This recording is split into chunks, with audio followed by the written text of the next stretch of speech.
L'ondata di maltempo che ha investito con particolare violenza il nord Italia non ha risparmiato la provincia di Venezia. Nel pomeriggio di ieri la pioggia scrosciante, il forte vento e la grandine hanno allungato l'elenco dei danni che un medesimo fortunale aveva causato già nella giornata di lunedì. Un fulmine ha provocato l'incendio di un'abitazione a Torre di Mosto tra via Sant'Elena e via Morlacchi. Un'ottantina le richieste di intervento ai vigili del fuoco per allagamenti e alberi caduti in strada. Nelle spiagge del litorale c'è stato un fuggi-fuggi di bagnanti spaventati dal vento e dalle nubi minacciose che hanno scaricato quantitativi d'acqua eccezionali.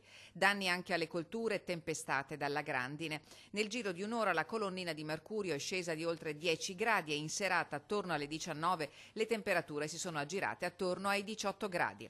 Secondo i previsori dell'ARPAV, da oggi la depressione che ha attraversato la nostra regione dovrebbe allontanarsi rapidamente verso est per fare nuovamente spazio all'anticiclone che riporterà il sole e le temperature attorno alla media stagionale, fatto salvo per sabato, quando la giornata potrebbe essere ancora caratterizzata da una certa variabilità.